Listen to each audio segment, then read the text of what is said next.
Welcome to Darren Batchelder's Real Estate Investing Show. Each week, you will learn how to grow your wealth through real estate investing. Be introduced to the players that are getting it done and learn how you can get involved. And now, here's your host, Darren Batchelder.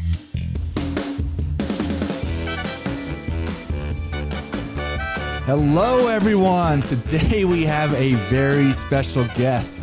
We've got Mr. Davidenko here. David, I appreciate you coming on the show. Yes, thank you for inviting me. Thank you. Absolutely. So, first of all, I just want to share a little bit on how I know David. We are both part of the same multifamily mentorship group, and David's been killing it. Since I joined the group over 3.5 years ago or so, I've just seen him scale up, and he's been killing it. In fact, one of my first syndication deals I was very close to was a deal that he was selling, and I ended up coming up runner-up on that deal, but we almost worked together on that one. But in any event, I'm going to ask David to pronounce his name because he's Russian, and his first name is something that I don't even want to take a chance at. So, David, can you pronounce your name for us? Yes, my real first name is Viacheslav. But when I moved to the US 5.5 years ago, I've realized that almost no one could remember or pronounce it. So that is why I just shortened my last name, and instead of being Viacheslav Davidenko, I became David. Very simple. It is very simple. It is very simple. So thank you. Hey, I know that we talked about your background, when I first got into the group, so can you share a little bit with the listeners, what were you doing before? You came to the U.S. 5.5 years ago from Russia, and my understanding is that you were in the wealth management background in some capacity. I was in almost a dozen of different businesses. All my life, I'm an entrepreneur. So I started almost a dozen of different businesses, projects in high-tech, IT, education, consulting, and I've spent 8 years being in wealth management. We have created from scratch, from zero, at the time the biggest wealth management company in Russia. At that time, in 2007-2008, we were managing almost $6 billion Wow. for our private wealthy clients. And for Russia, it's huge because the Russian market is something like almost 100 times smaller than the US market. So 6 billion for Russia, it's $500 billion for the US. That's amazing. That's amazing. And I personally was managing almost $500 million for 35 wealthy private Russian clients.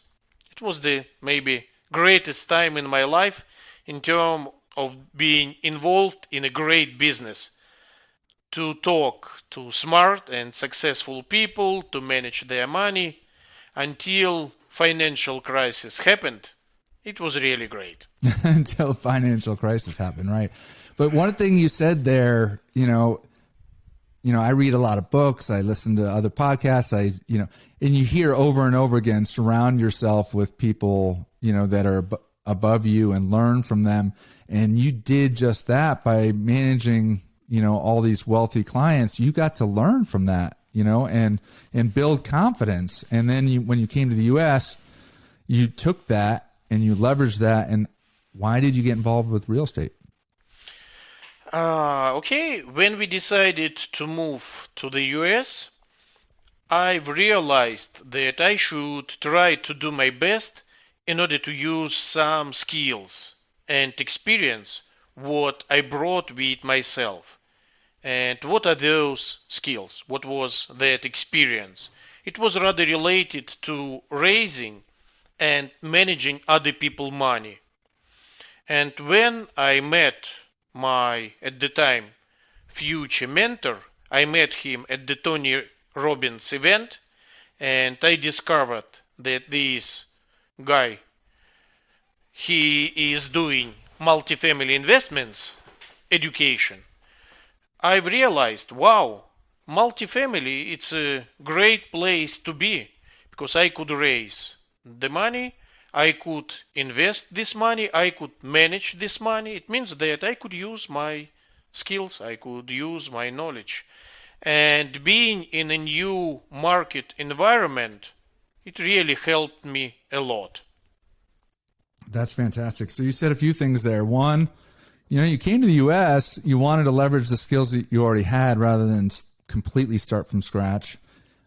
Two, you invested in going to a Tony Robbins event, and, Yes. and a lot of people are skeptical of going to events and masterminds and learning from other people and all that. But you went there, and I'm sure you got, more out of it than this. But one of the outcomes was you met, your future mentor, Brad Sumrock, who is the mentor for both of us in the multifamily world. So that's it. And it puts you on a completely different path, that you wouldn't have had you not invested in yourself and went on that conference. Yes. And moreover, at that time, Tony Robbins taught me that go outside of your comfort zone. Be focused. Massive action. And what I want to share that I'm not proud of, that at that time, during my first Tony Robbins event, I didn't become fireworker. I've decided, no way, I don't need it, it's too much. But when I was done with Tony Robbins event, I realized, wow, I missed so much. I wasn't brave enough. I didn't go outside of my comfort zone. I need to visit this event again.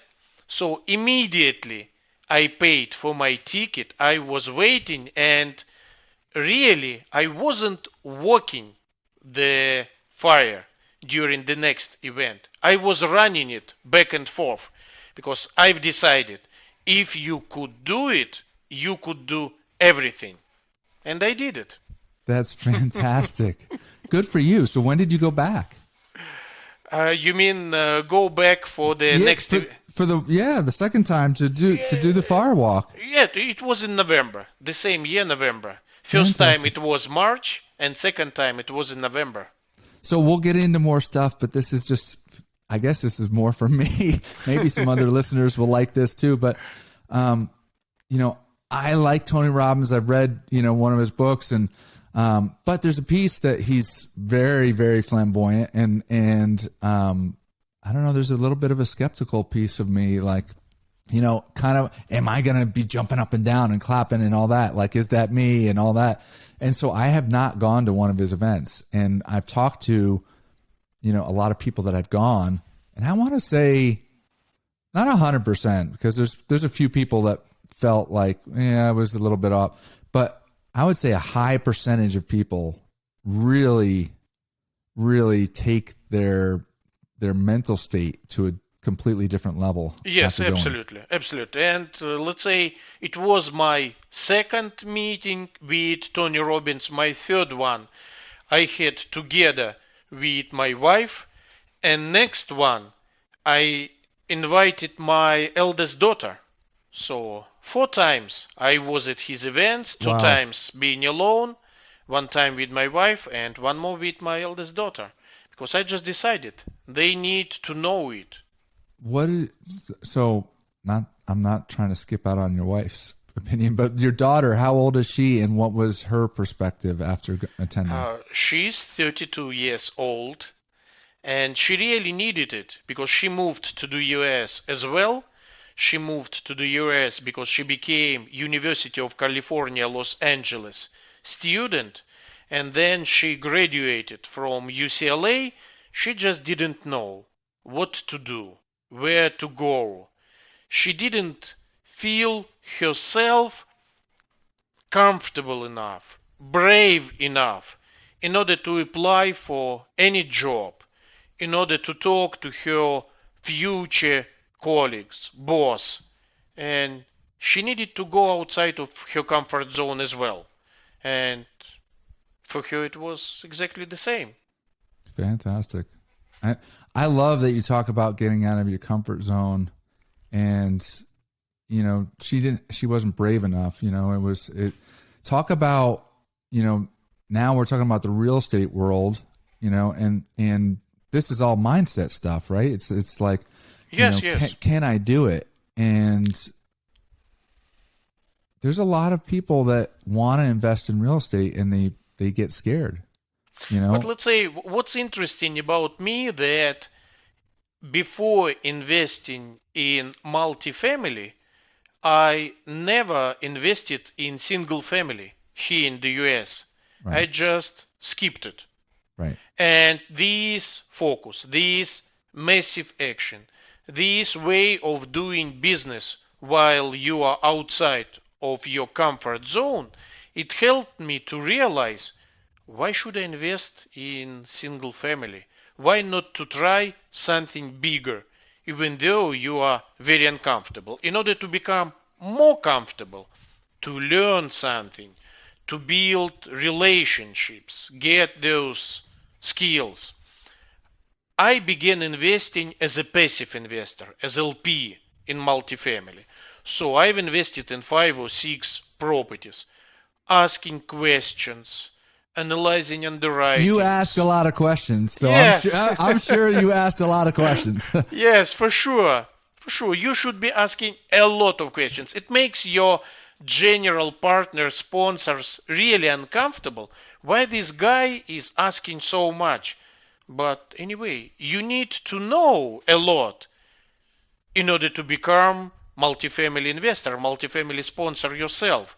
And it just helped me learning from my mentor, learning from other more experienced sponsors, investing my own money to become sponsor, general partner myself. And this is the way how I began investing as a general partner. And that is why, as of today, I'm in 27 multifamily properties, 17 of them as a limited partner, passive investor, and everything else as a general partner, as a syndicator. And all in all, it's close to 5,000 multifamily units. And yesterday we were awarded my next deal as well. But this is a separate topic to talk how my approach, how my career in multifamily investments was changing. Let me know. Then we will be ready to talk about it. Absolutely. So maybe talk about, because I think that you are a shining example of somebody that learned how to scale. So the deal that I mentioned right in the beginning that I was going after was your first full cycle deal. That was, I don't know, how many units 68. was that? It was 68 units. 68 units. And you couldn't believe it. We bought it just for 2.5 million. It was, I don't remember exactly, something like 37,000 per door. You couldn't imagine that those properties exist. 37,000 per door. And yes, it was my very first deal as a general sponsor, general partner as a sponsor, and it was my first full cycle as well. We bought this property, made really great units upgrades. We upgraded all the exteriors, sold it, and delivered to our passive investors 40% plus as their annualized return. It was the real success. Right now I have 4 of our properties under contract. We are selling them. So I hope that by the end of the year, in total, I will have 5 multifamily properties that went through the full cycle. And in a case if you decide to ask me, David, what are the returns right now for such deals? I should say that for the best deals, it could be even 40% plus, annualized. But for the worst ones, it could be just 10 to 12% annualized. Not all the deals, they're such a huge, great success. It could be 12, it could be 20, it could be 40. This is a real business. And you need to understand it while investing as a passive investor, as a general partner yourself. Let's say last week I got the money from other experienced sponsors. I invested with them 5 years ago. They more than doubled my money in 28 months. Anyway, my last deal with them brought me just 8% annualized. Guys, as a passive investor, you should be prepared. It's not a guarantee of doubling your money in 3 years, in 5 years. This is just a great business, great way of investing your money. But anyway, it could be a huge success, or it just could be return of your money with some profit. Right. That's a very good point to share because, and I've heard it from some other sponsors that have said, when their first deals, were home runs, it's great because your reputation is great and all that, but then your investors expect that on every deal that you put out.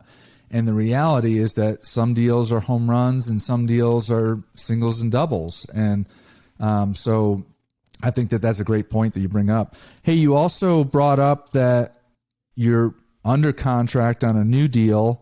Can you share a little bit about what that deal looks like? Yes, and let me begin with my approach, how it changed during those 5 years. Yeah. So 5 years ago, I began investing in older and smaller properties. It was 60s or 70s construction, 40, 50, 60 units. And we were moving as a team because multifamily, it's a team sport. You couldn't do it just yourself.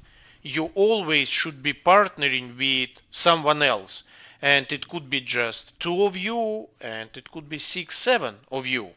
And we were moving in the direction of closing bigger, 91, 150, 270, 316, 351 units, and newer properties as well, 1980s, 2000 something.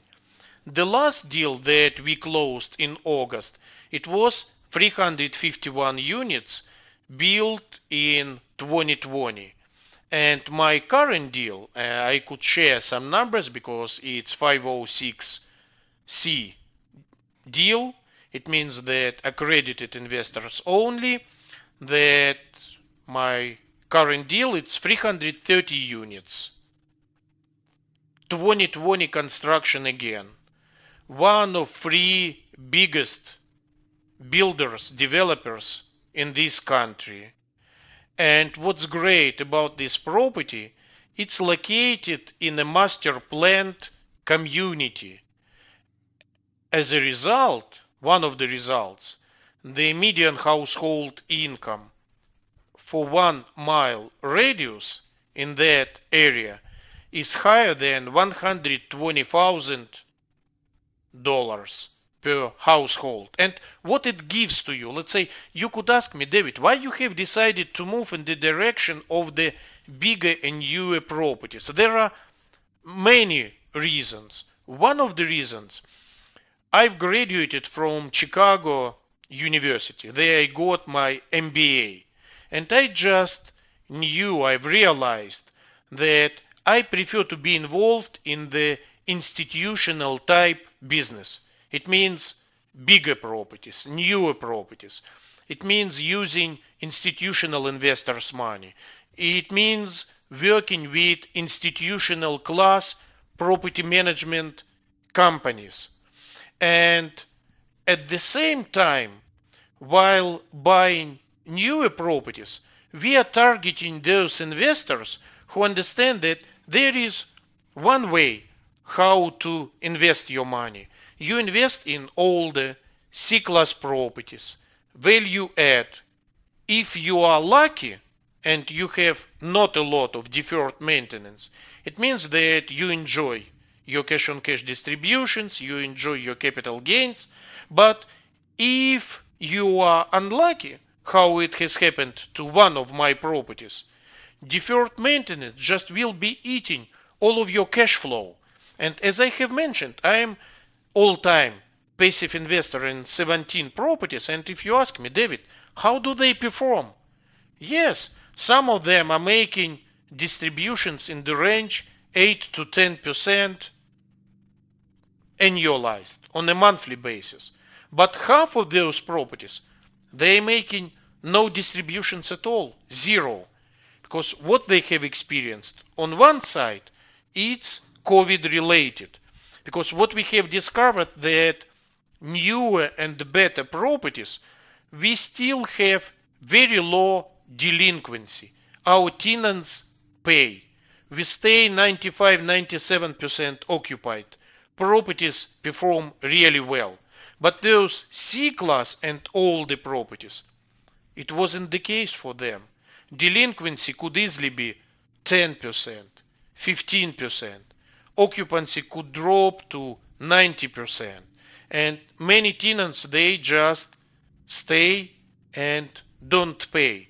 This is a different business model. I'm not saying that it's better or worse, but it's different. And while we are targeting these newer properties, what does it mean? For C-class properties, for your tenants, their income to rent ratio, it's on average 3 to 1. Let's say if they pay 10,000 annually for their rent, it means that they're making 35,000. This is their income. But for our newer properties, almost always, it's 6 or higher to 1. What it means? Let's imagine that your tenant pays the same 10,000 rent annually, but this tenant makes 60,000, 70,000, 80,000 per year, and they're much more comfortable with you improving your property, making it operationally more efficient, sometimes later upgrading, improving it, and as a result, increasing your rents as well. And this is the way how our business has changed from older and smaller properties to newer and bigger ones. And type of investors, we are migrating from private investors to institutional ones as well. That's really interesting. So before COVID happened, I had conversations with lots of sponsors, and like we all knew it was coming to the, kind of the back end of the economic cycle, and there would be some kind of slowdown, and we were trying to, I was like, what happens with these multifamily deals in that case? And people kept saying that the A properties were probably going to get hit the most because you go into a downturn and people can't afford rent as much, and so the bottom 20% of the A tenants are going to move down to B properties, and then the bottom 20% of B properties are going to move to C. But in COVID, that didn't happen. It didn't happen. And what's interesting, let's say this is my eldest daughter experience. She lives nearby from me in A-class apartments, and they did nothing with her unit. No improvements, zero. She paid before renewal $1,400, and her new rent is $1,700. Wow. Went up $300, and they didn't even do anything. Nothing. 20% increase. And the reason is quite simple. So many of those tenants, they work remotely. They didn't lose their job. They are fine. Right. No, that's a huge point. The other thing that I've heard from a lot of syndicators is, so a lot of people are trying to trade up, and some are starting to get into new construction as well. And when I ask people why are we doing it, and there's a lot of people that say that, look, the cost basis of these BC properties have gotten so expensive that it's not that much more to get an A class or to start, to do a new build, new construction deal, and then you don't have the maintenance headaches of deferred maintenance. So everything that you're saying, makes a lot of sense. So we mentioned the new deal, but you didn't mention the name of it. And so the reason why David can talk about this deal is, he's under contract on it, and he and his team will start raising capital for it, is because it's a 506c and it's only available for accredited investors. And when that's the case, you can actually talk about it and post it on social media and do whatever you want to, but only accredited investors are able to invest in this deal. So talk about that deal a little bit more, maybe mention the name of it. And, at the end of this episode, we will share how to get in touch with David. But just share a little bit more on that particular deal. Yes, the name of the property is Broadstone Sienna. It's located in Houston, as I said, in master planned community, in really great area. We are buying it from the developer. I mean this is our team of people who work with me on those properties. If you ask about our business plan, David, how are you going, let's say, to perform, to improve this property? Business plans for those new construction properties, they are quite different from the older ones. If we are talking about 60s, 70s, it's primarily about upgrading your units. Flooring, countertops, fixtures, painting, and so on and so forth. You just invest 6,000 to 8,000 per unit and get your rents increase. For newer properties, it works differently because it's talking about bulk Wi-Fi. It's talking about reserved parking lots, covered parking lots, or it's about different ways of delivering Amazon boxes to your door. It's about saving water, but not through installing better toilets, but rather through installing individual water meters to every unit, and so on and so forth. As a result, you become able to have the same $100 to $150 per door. Your collections increase, but you are doing it with tenants who are not paying, let's say, everything what they have in order to live in those apartments. They are paying 30% of their income. But you're doing it for those tenants who are willing to pay for additional services. Much easier, and in terms of the performance, it's almost the same as it is for C or B class apartments. At the same time, let's say that in 5 to 7 years, those properties should be a perfect example of property for the next buyer, because time to begin upgrading those units, it's there already. 5 or 7 years later, buy this property, begin to upgrade the units, begin to upgrade the amenities, because every 5 to 7 years, regardless of the property age, it needs some upgrades, it needs some improvements.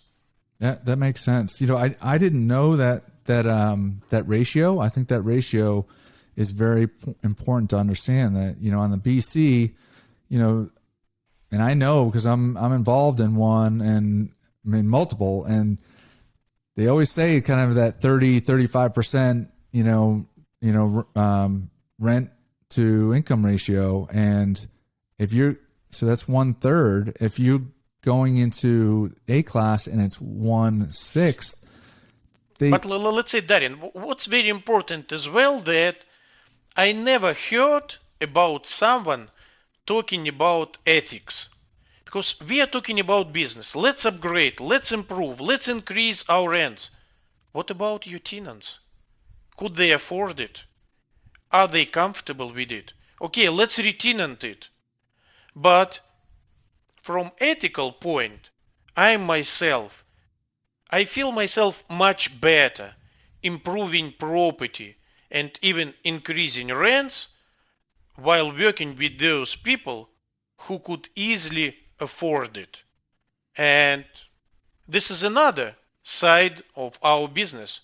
How comfortable are you? Right. It is. And part of it is a viewpoint. I kind of don't take that necessarily view. I look at, if say there's 10 properties in the area and this one property really needs an upgrade. There are going to be some tenants that can't afford it, and they're going to go look for another, property that is cheaper and is more dilapidated, and they're willing to do that. And there's other tenants that are thankful for those changes and are willing to pay up. And then there's other tenants that just move in the re-tenanting process, and they're excited that they have, a property that they, that they can be proud of. For the money that they can afford to pay. I agree with you, but let's say that I believe in so-called karma, and that is why I'm trying to do my best in order to keep my karma clean, perfect, in a good shape, and if my business helps me or directs me in a way that my karma will be better, I prefer to take it into consideration as well. Yeah, hey, look, that I completely get it, and everybody has their feelings on it. Look, the tenant in an A property that comes up for renewal and has to pay $300 more a month and doesn't get any additional value from their perspective. Because I know I've had people that have rented in A-class properties and they're like, holy cow, my renewal just went up crazy. And, I don't want to pay it, but I don't know where else to go. And, so there, look, that same, karma thing could apply to in both scenarios. But hey, I'd like you to talk about, and I don't know if you even bring any of them forward or not, but you came from Russia and you were in wealth management. You had 35, private, very high net worth private investors that you worked with. Do any of your international clients invest in the U.S. in No, your multifamily deals? I'm not touching foreign money just to be on a safer side. I know from my former colleagues, I know from my friends that some of those people, they want to invest abroad, including the US, but I never used. You chose not to? No, let's say just to be on a safe side, because you never know what could happen. Maybe at the end you could discover that this money poisoned or something else. Let's say, I have responsibility for all of my investors, and in order to save their money, in order to make good returns for them, I should try to do my best in order to mitigate all the potential risks. So it's rather about related risks. That is why we never used. Because I was going to ask you, I've talked to some attorneys and they've said, with international money, because I've talked to some people in like South Florida that want to do it with, wealthy people that are in South America. And so I've talked to some attorneys and they said, well, in that case, they would typically have to set up the easiest way is to set up a U.S. LLC. Yes, U.S. LLC, and they could easily do it through the fund that LLC, and then that U.S. LLC is the investor in the syndication. I have not had experience with that and either. So I wanted to get your take, but it sounds like you made a conscious decision not to bring in foreign capital. Not to do it. So, by the way, maybe important part that we didn't touch yet, that again, multifamily is a team sport. And if you ask me, David, how do you build your team? Let's say I always tried to find such partners who have complementary skill set.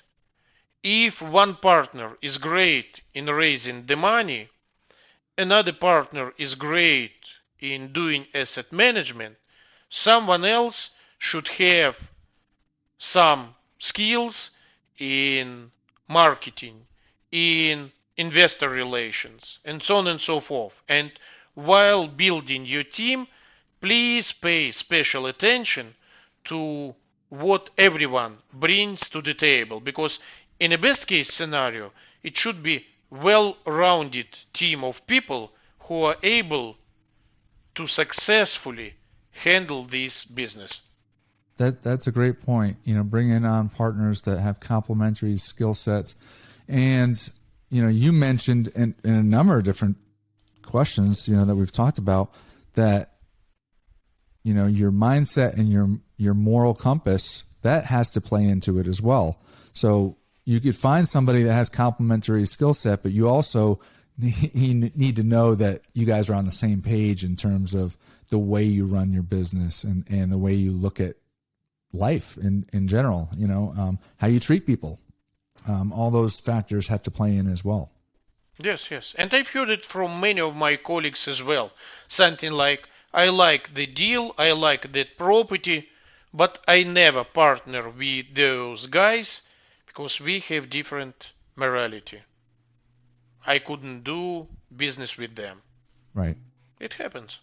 Yeah, absolutely. I've heard the same thing. So, and I think, these deals can be, on the short end, 2 or 3 years, but they could be 5, 6, 7 years. So you want to know who you're doing business with, both on the GP side and also on the LP side too. Look, I know your deals. This guy is so funny. I mean, most of his deals, he puts them out there and they're funded so fast. It's incredible how fast they get funded. So when that happens, you can be choosy about the passive investors that you invest with too. I mean, if some of them don't kind of have the same mindset as you, then maybe the next deal they're just not on your list. I mean, have you ever seen that happen in any of your? Always. No. Always. Always. I wasn't sure. That's funny. Hey, so we're going to change topic a little bit, but you grew up in Russia. What was your childhood like? Brothers, sisters, you said you were an entrepreneur and started 12 businesses, but Russia didn't really have the reputation of being an entrepreneurial, playground. So talk a little bit about your childhood. Let's say, yes, it's quite simple. Russian people are very entrepreneurial. But maybe one of the main difference here in the US, you could do your business as an entrepreneur due to. In Russia, you're doing the same in spite of. It means that in Russia, you're constantly fighting with something, with some obstacles that prevent you from growing your business, from making it successful. We don't have, let's say, a liquidity in order to sell your business. Here in the US, you could sell almost anything. Neighbor house.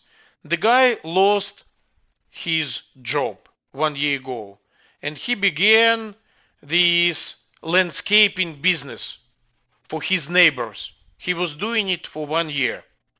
Now he got his job back And he sold this business with just 13 clients. Very small business, new business, not successful, not scalable. Anyway, he sold it. In Russia, it's just impossible. There is no liquidity. You could sell almost nothing in terms of having exit for your business. It's the same with the government. Or let's talk about taxes. You could ask me, David, what were your reasons? And you asked me, what were your reasons in order to invest in multifamily? A lot of them, but one of the reasons, if you invest in multifamily, you have a lot of tax advantages. You have this bonus depreciation. You could invest just again and again and again and pay no taxes from your cash distributions. Nothing, just zero. And in Russia, even though our taxes are lower than here in the US, on average at the end, you really pay more. And it's impossible. Then I discovered that here in the US I could invest in multifamily and really pay no taxes. I couldn't believe it. Right. Yes, how could it be possible? It's impossible. It couldn't happen. Yes, but it happens. Well, even here in the U.S., there's a lot of people that don't understand that they can take advantage of tax advantages. You know, they're W-2 employees and they're just used to, paying their share of income taxes. Yes, and a lot of other things. Let's say, doing my business in Russia, I had a bomb in my office. I had bodyguards. I had visits from the local gangsters who wanted me to pay them, and so on and so forth. Doing business there, it's quite different. In terms of risk, I should say that risk is 10 times higher. But anyway, this is the reality. Maybe this is one of the reasons why Russian guys are so entrepreneurial. Because I have a lot of friends here, and moreover, one of my investors, he is a co-founder of the public US company. He's originally from Russia as well, but anyway, more than 20 years ago, he established IT company here in the US, grown it, made it public, became really a wealthy person. It's mentality, it's culture, and as soon as you move yourself to more friendly business environment, let's do business together. Let's do it. I would like that. So, hey, how old were you when you kind of knew that you were going to be successful and you were going to be an entrepreneur? You could be 15. You could be 17. How old were you? Let's say. You think yes. I was 24. 24. Okay, so you didn't start out that way as a no, I was 10-year-old or a 12-year-old. No. You don't know it. In Russia, being an entrepreneur until 1989, it was illegal. You should go illegal. You should go to jail.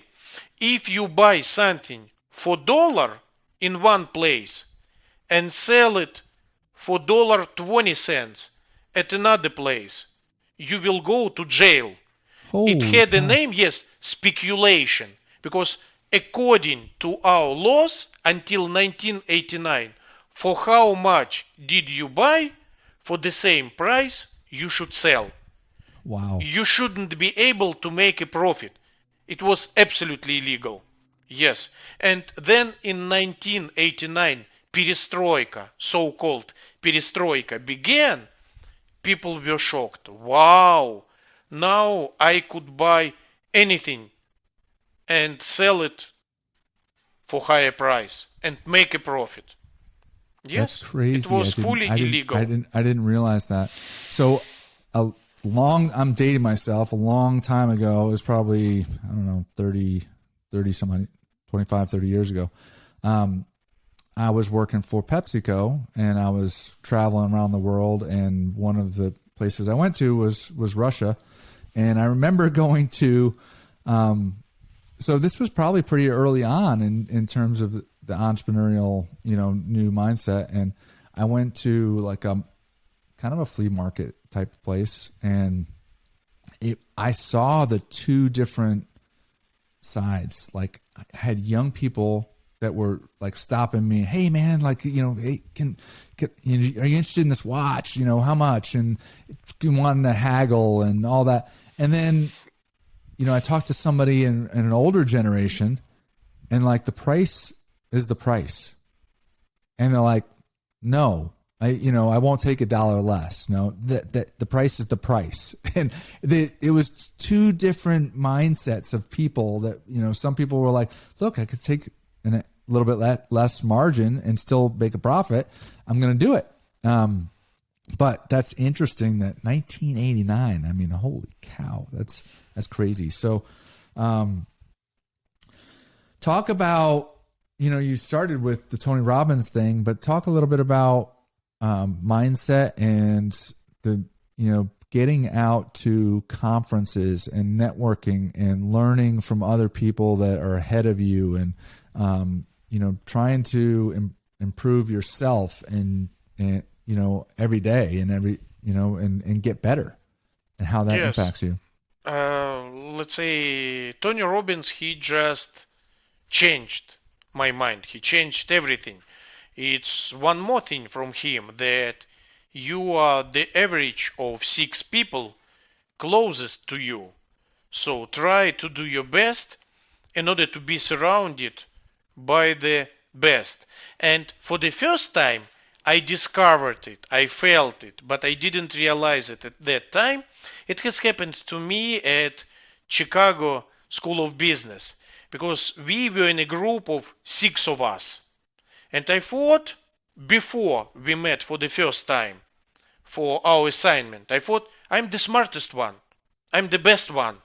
But when we began working, I just realized, wow, I'm the most stupid one. I understand nothing. They're such a great guys. And moreover, as a result of the assignment, we should have something done from all 6 of us. We needed to agree. So we learned the art of compromise. And at that time, this feeling, let's say, I got it. But I just didn't realize, what is this, how it works. And only after visiting Tony Robbins' event, I've decided, yes, let's do my best all the time, being surrounded by the best people who are smarter than you are, who are more successful than you are. And you always will be uncomfortable feeling, they're smarter, they're more successful.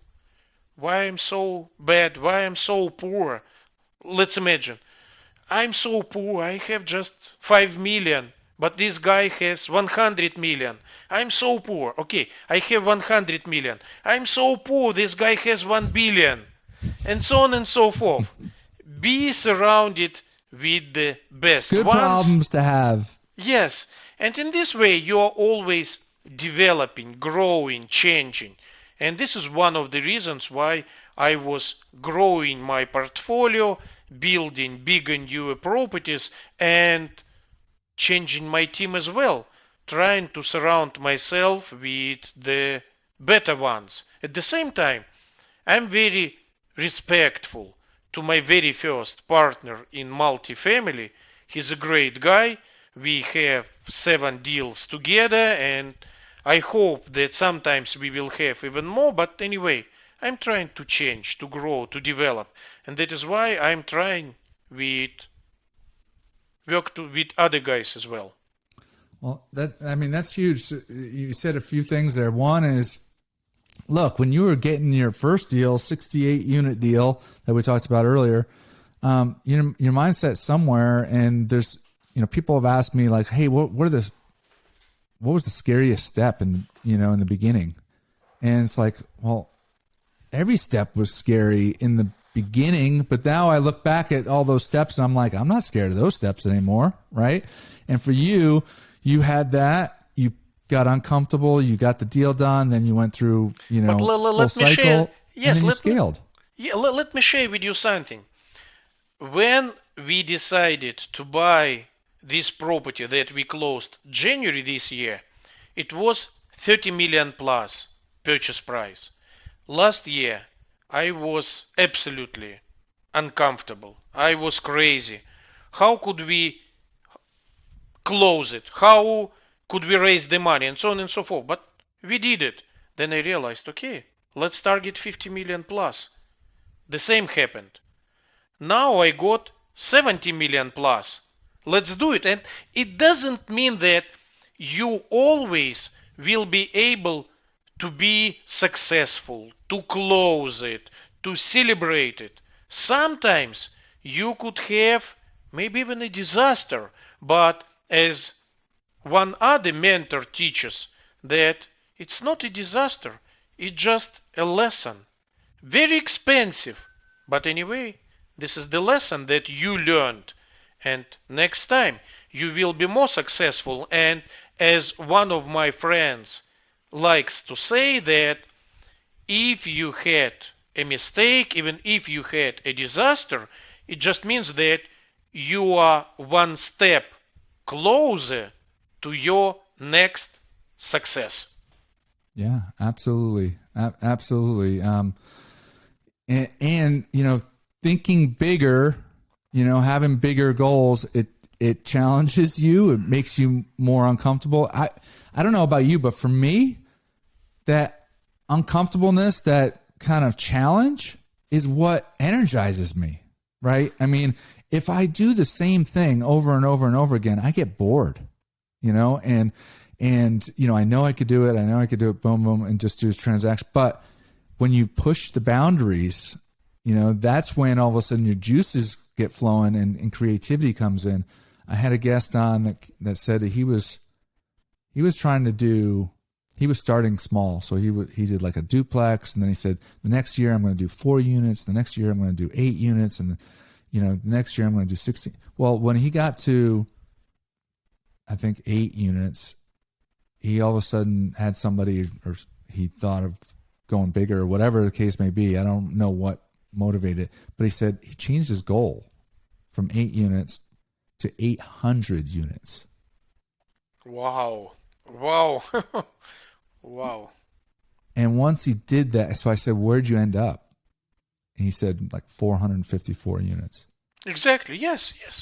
Just target something much bigger, and then even if you will not succeed, anyway, you will learn, grow, develop, and you will be great. What about your feelings? You will be proud of yourself.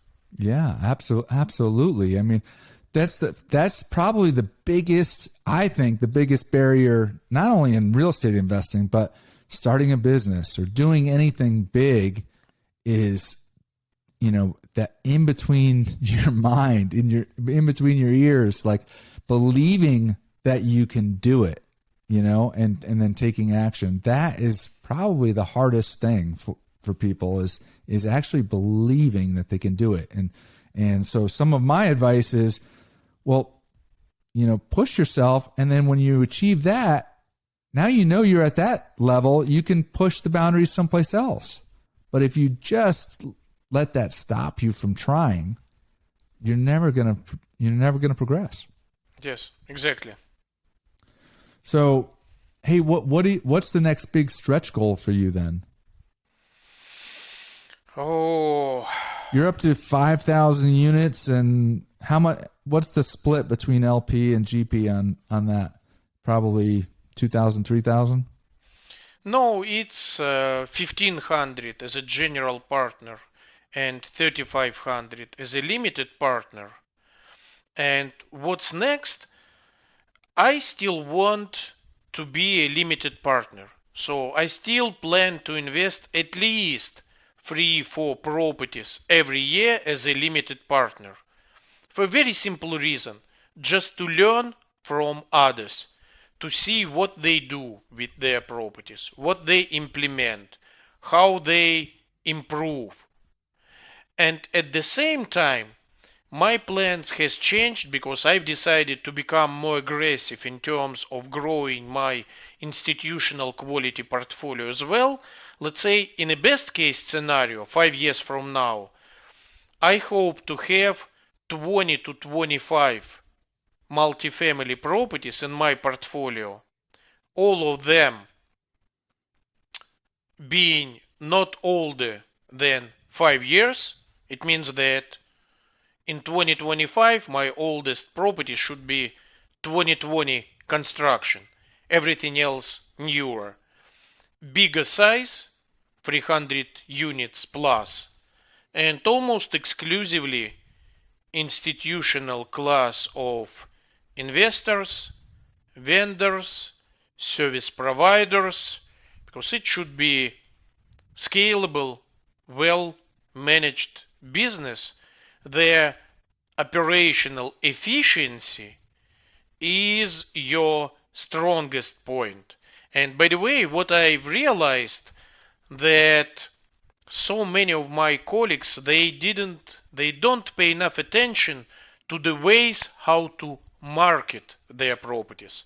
That is why I want to build this system that should make my conversion rate from potential tenant to the real tenant, to the real move-in, maybe one of the highest in the whole industry, because losing your potential tenants because you don't follow up on time, because you don't make personalized offers, you are not selling your property in the best way possible.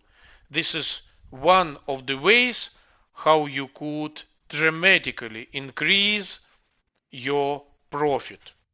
Just imagine that you increase your conversion rate by 100%, twice. You almost always, as with 2 of my properties, believe it or not, last year they constantly stayed 100% occupied, and we increased our rents 6 times. Holy cow. It wasn't $300. No. Right. They didn't double. We were making it in a small increments. Sure. But we were doing it. Why? Because everything worked almost perfectly. But these are A-class properties for sure. Right. So, hey, there was another, I just remembered this deal. So there was another deal that you were involved with. So I live about 45 minutes north of Dallas in a town called Prosper, and I'm in a community that has a crystal lagoon. And I think it's amazing. Like, you go to this thing and it just seems like you're on vacation, you know?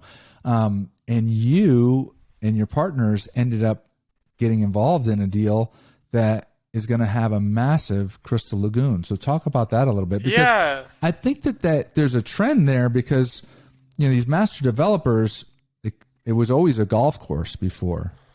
But when I sit at the lagoon, I'm like, man, the entire family is getting to enjoy this amenity, and it takes up way less space in a master community. You don't have all this big watering and maintenance issue. You don't have all these, you know, ton of employees.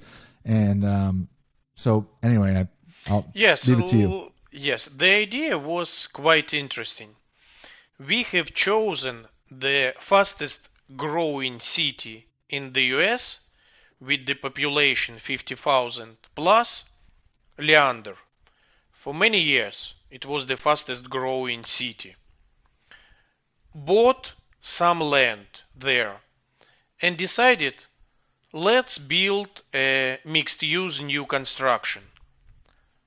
Multifamily, hotels, restaurants, retail, office, and put Crystal Lagoon at the center of the whole development project.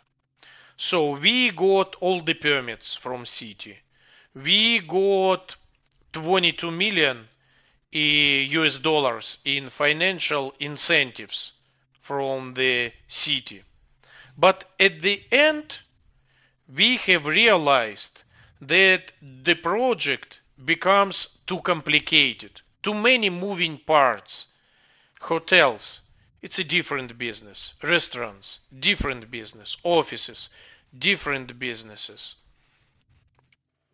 multifamily, Crystal Lagoon itself, and we have decided that we are not ready yet, so the whole project was sold to other guys. Oh, But what, really? I didn't realize that. yes, it was sold already, but what's great that our investors, depending on their shares class, they got 20 or 30% annualized. And let's say we have sold this project not only because we have found that it's too complicated and professionally we are not ready, we are not experienced enough. But at the same time, I've decided this is a perfect time to show to my investors that I could deliver my promises. I could give them the profit that was anticipated at the time then they accepted those high risks related to the mixed use new development. And so I got some knowledge, I learned a lot, so we made our investors happy, and as a project founders, we are very happy as well because it's like Grant Cardone, something like making 10x of your initial investment into the project. That's Why not? fantastic. So I didn't realize that you guys had sold it, but that's just another example of taking action. It was a project that was really big, and you didn't know everything prior to that, and then you continued to go down that path, and at some point you determined, hey, look, I could still get my investors a really good return. And it becomes just too risky for them, because just imagine that your multifamily business is very successful, but everything related to street retail or hotels, it's a disaster. Right. But you're responsible for someone's money. Yeah, that's huge. That's huge. Hey, what do you like to do outside of work? Just my family. I have 4 kids. By the way, my eldest one is 32 years old. My youngest one is just 2 years old. And That's a big gap, my friend. Yes, and my every morning, 7 days per week, it begins with me taking the youngest one from her bed, going to the kitchen, preparing breakfast for her, feeding her, and this is the best part of my life, spending time with my kids, with my wife, with my youngest one, and I just missed it with my 3 other kids. It never happened with them that feeding them every morning, taking them from the bed every morning, and I'm enjoying it. Fantastic. Good for you, man. So how do people reach out to you if they want to get a hold of you? What's the best way? Yeah, it's quite simple. You could visit our website. It's sunrisecapitalgroup.com. sunrisecapitalgroup.com. Or you could send me an email, VD, just 2 letters, from Victory Day, VD at suncapus.com. suncapus.com. VD at suncapus.com. Fantastic. Well, David, I really appreciate you coming on the show. I think there was just so much there for people to learn from. Look, mindset is a big thing, and Tony Robbins and going to that and pushing yourself and getting uncomfortable. If you don't do that, it's hard to have these big quantum leaps in your life.